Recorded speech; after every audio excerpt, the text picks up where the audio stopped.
we are at Superbooth 26, and you're Drift, and this is Zero. That's right, yes. Hello, welcome, hi. So what is it exactly? So it's sort of a cross between a DJ mixer and a DAW-less playback and recording rig. It's sort of that space between how a DJ might work, but also how somebody who's using a DAW-less system might want to be able to mix devices together and record and perhaps add some additional pre-recorded audio to it. Does it also work as a sampler? Yeah, when people say sampler, I sort of respond a little bit because sampler is really about, a few seconds of audio that you then sort of loop or something like this, whereas this is really more about full file playback and longer recording. So it's less of a sampler and more of a really small DAW. Okay. Yeah. So usually, like for example, with the 1010 black box, I would use this as a sample and access the loops via MIDI.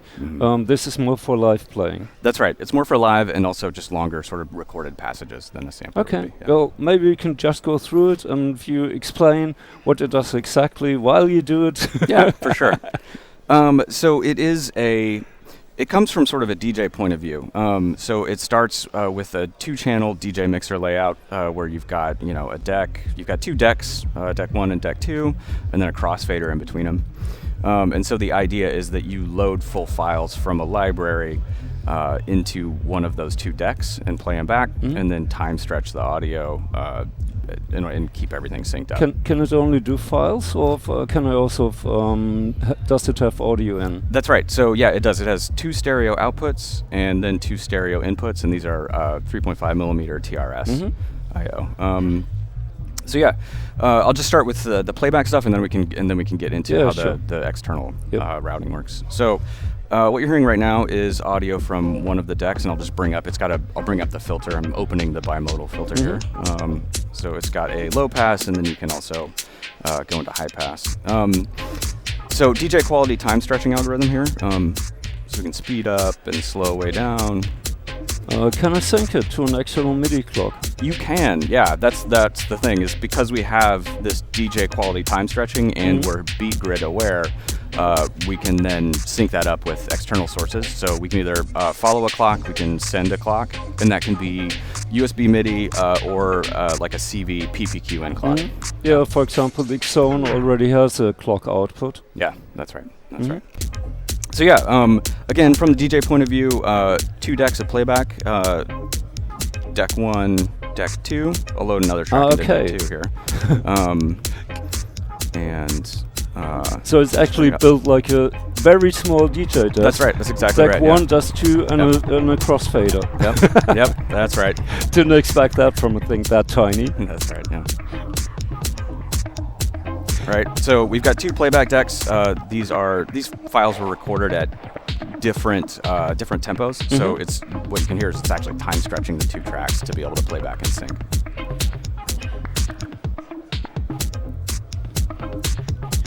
How do you do this?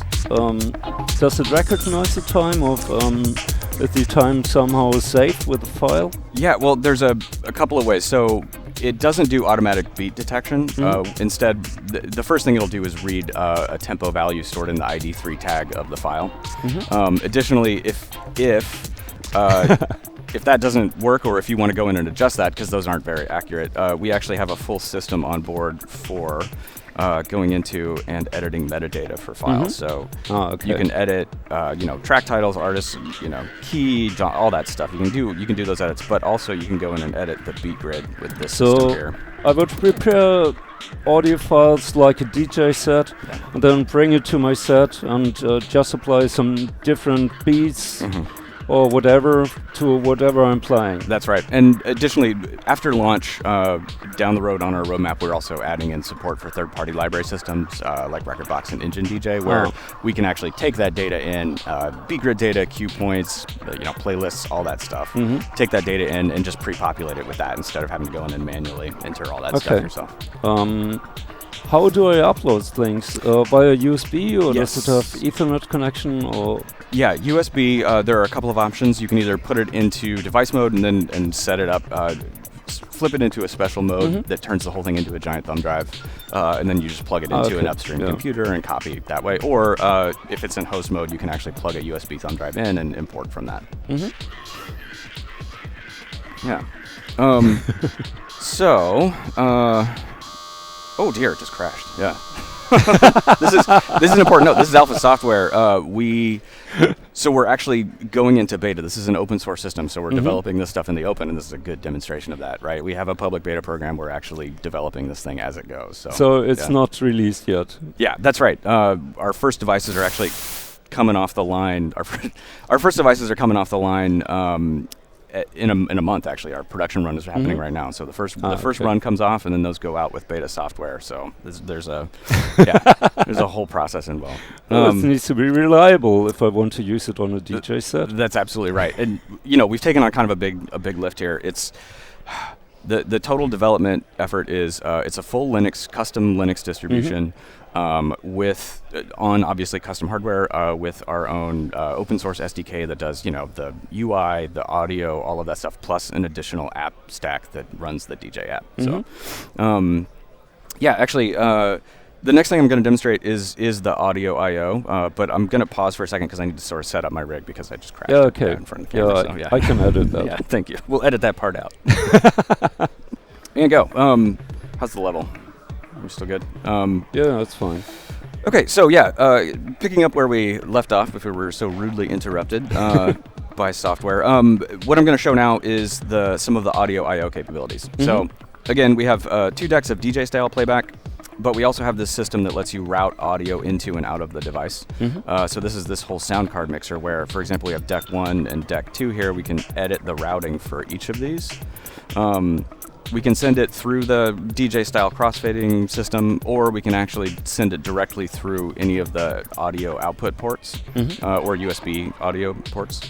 And so what I've got actually set up here is on the headphone Q channel, I've got a send return through the Zoya. So it does have send and return, and you can apply effects externally. That's right. So deck 1 here is actually, it has no effect, no send return, but deck 2 is routed through the send and return. So as I scrub deck 2, you'll hear it echoing, and that's going through that sort of the Zoya's crazy echo chain.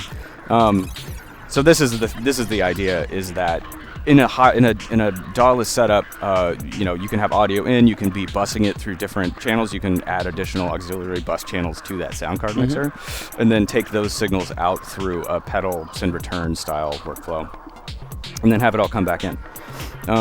And while that is happening, you can also be recording everything. And then that's another panel here in our control panels.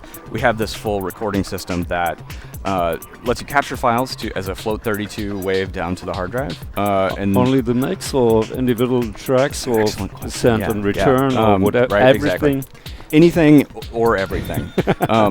In our sound card mixer, we have the recording bus here. So you can go in and you can actually edit what's being input into the recording bus. So for example, right now it's just capturing the whole left-right bus, but I can remove that. I can add just, any one of the analog input ports. I can add any port sort of in the system. All these things are just nodes in a graph that can be routed in. So you can set up any input you like to the recording system, much like anything else in here. But this is one single menu, and you just scroll down to everything, like input and whatever, what I've seen there. Yeah. So it's not folders and menu diving. That's right. It is. The UI is sort of conscious of that, right? Like the menu diving it doesn't help a performance, right? So exactly. There are a couple of different UI modes, right? There's this DJ mode, which very much is meant for you to be in the moment and performing and controlling and doing stuff. And then there are these sort of setup tasks that you need to complete, which are going to be setting up your routing and stuff like that. The routing needs to be easy, it needs to be faster, not necessarily meant to be doing it in the middle of a performance. Can I save presets? Yeah. So then you've got a save and a load over here that let you set up a router, set up a routing, save it, call it back, and it just goes into the hard drive, so it's sort of unlimited presets to the capacity of the drive. Does it have an internal drive then? Yes. How big? Yep, 32 gig internal drive. And again, because this device sort of comes from a DJ point of view, it really is meant to store sort of lossy, like MP3s and stuff. Recordings also go down to that hard drive. So to a stereo WAV file, right, you can record as long as it would, as Linux supports a single file to be. Okay. Right? Yeah. So yeah. Can you tap the tempo? There's no tap tempo, but again, this is an open source development, so ideas like that come in, like they just go on the roadmap, and it's like, yeah, actually, that's a really good idea. If you need to be able to I tap don't tempo, see a like, tap button there isn't, but this UI, well, a couple things about that. Actually, that's a really good point. So the UI is built around this very minimal button layout, and it's because we were trying to create something that was fast and immediate and really like thinking and creative. But the next thing that happens after launch is that we start working on our MIDI controller implementation.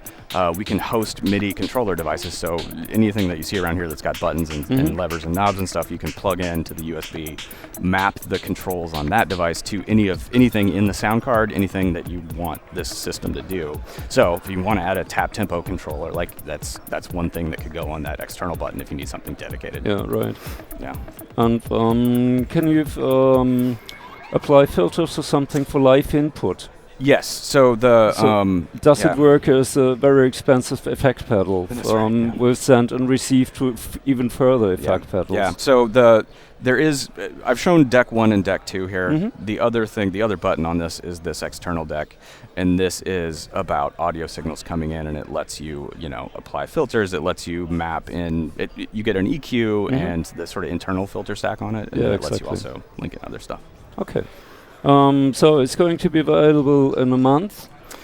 For $799. It's $899 normally. We have a little $100 cheat code that we do at these things. Do you know the price in euro or pound? I don't have that to quote you, but that price obviously doesn't include VAT or the import duties that are happening right now. On your webpage, this is where people can pre-order it now? That's right, yeah. And one note about that availability. The first production devices roll off the line in a month, and those are going out to our beta folks.